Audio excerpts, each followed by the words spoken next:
മൂപ്പരുടെ ആഗ്രഹം നടന്നിരിക്കും. നല്ല കല്ലനൊരു സിൽബന്തി ഉണ്ടായിരുന്നു മൂപ്പർക്ക്, കുന്നുമ്മൽ വേലായുധൻ. ഹാജി ഒന്ന് നോക്കിയാൽ മതി, വേലായുധൻ ഉരുവിനെ എത്തേണ്ടടുത്ത് എത്തിച്ചിരിക്കും. ഹാജിയുടെ ഈ സ്വഭാവം അറിയാവുന്ന ഉദയനൻ സത്യത്തിൽ പുറങ്കാറ്റ് അധികം കൊള്ളിക്കാതെയാണ് ചീരുവിനെ പൊറിപ്പിച്ചത്. എന്നിട്ടും അത് പറ്റി. കരിങ്ങാങ്കടവിൽ മാസക്കുളി കുളിക്കാൻ പോയ ചീരുവിനെ ഹാജി കണ്ട്.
വേലായുധാ, നമ്മളെ ഉദയനേട്ടന്റെ തീയത്തിയ ഇത്രയും കാലം ഏട ഒളിപ്പിച്ചു വെച്ച ആ നായീന് ഇപ്പൻ ഇത്ര എന്നല്ലോ ഒന്നിനെ ഏടന്ന് കിട്ടിയിടോ? വേലായുധാ, ഓ നനഞ്ഞ പെണ്ണ്, വാസന സോപ്പിന്റെ മണം, നീ ഓളമൊന്നൊരു കാണണം. ഉദയനേട്ടൻ ഒതേനൻ തച്ചോളി മാണിക്കോത്ത് ഒതേനൊന്നും അല്ലാലോ, ആയാലും കുഴപ്പമില്ല. ഞാൻ മുരിക്കിങ്ങോത്ത് അഹമ്മദാ, നീ പറയുന്നേക്ക്. ഓ ഈ നടപ്പ് വെറുതെ ഇല്ല. ഉള്ള പേരുദോഷം കൂട്ടാനായിട്ട് ഈ പെണ്ണുങ്ങൾ ഇങ്ങനെ ഇറങ്ങി നടന്ന എന്താണോ ചെയ്യ?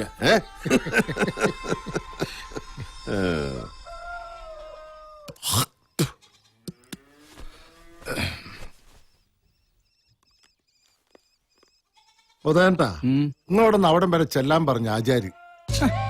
ഞാനിപ്പോ അടുത്ത് കൂലിയുമായി ഇങ്ങോട്ട് പോന്നേലുള്ളൂ. അതെന്താണോ മൂപ്പര സ്വഭാവം നിങ്ങൾക്ക് അറിയാലോ. കാണണം എന്ന് പറഞ്ഞാൽ അപ്പൊ തന്നെ കാണണം. അല്ലേ, നീ ഇവിടെ കുത്തിരിക്കും.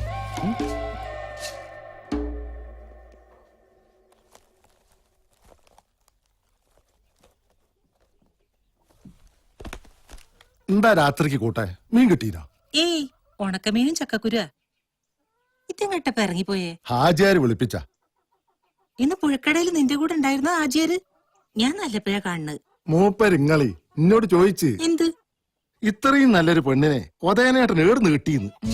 കേക്കണ്ട എന്റെ തീയൻ, അടിച്ചോടിക്കും തന്നെ. ഞാൻ പറഞ്ഞ സത്യ. ഒരു ദിവസം നിങ്ങളെ ശരിക്കൊന്ന് കാണണല്ലോ എന്നും പറഞ്ഞ ആചാര്യ. ഓടാ അവിടുന്ന്. എന്തിനാ എന്നെ കാണുന്നത്? നിങ്ങളെന്താ ചീരടുത്തി ഒന്നും അറിയാത്ത പോലെ? നോക്ക് വേലായുധ, ഹാജിയരെ കഥയൊക്കെ ഞാനും കുറെ കേട്ടിട്ടുണ്ട്. ഞാൻ അമ്മാതിരി പെണ്ണല്ലാന്ന് പോയി പറ നിന്റെ ഹാജിയരോട്. ചീരടുത്തിയെ മൂപ്പരെ പണക്ക് നമുക്ക് നല്ലതല്ല കേട്ടോ. ഈ പാർക്കുന്ന പോരി, ഈ മണ്ണും കൊല്ലം മുഴുവനും പണി, ഇതെല്ലാം ആചാരെ കൊണ്ടുണ്ടായതല്ലേ. അതിന് ഞാൻ അയാൾക്ക് കടന്നു കൊടുക്കണോ? ഇന്ന് ചോദിച്ച മൂപ്പർ കഴിഞ്ഞ വേണ്ട.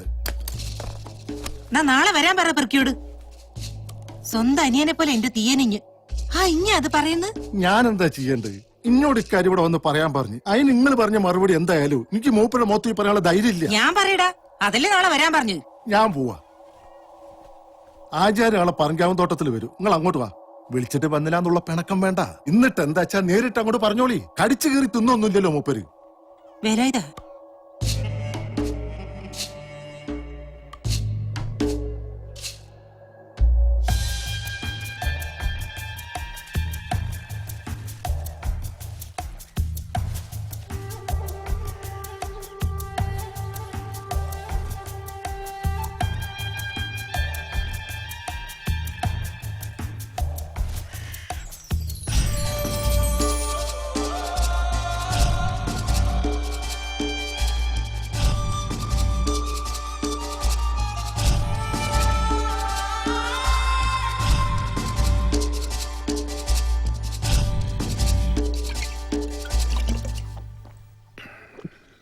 വാ.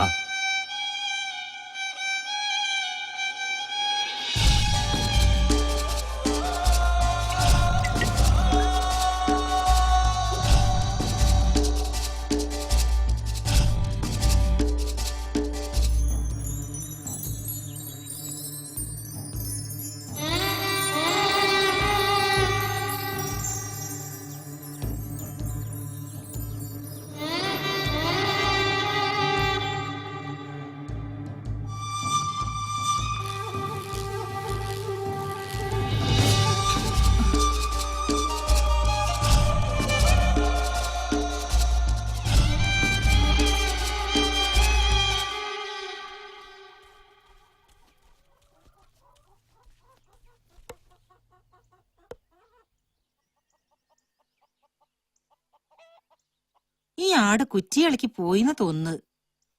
ഞാൻ നോക്കിയിട്ട് എവിടെയും കാണുന്നില്ലേ. ഉം.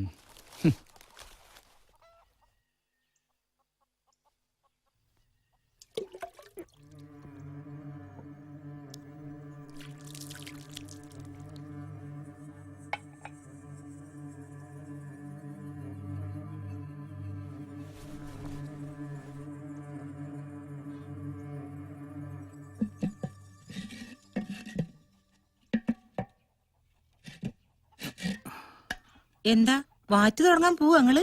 ആചാര്യ പറഞ്ഞ കേൾക്കാണ്ടിരിക്കാൻ പറ്റില്ലല്ലോ.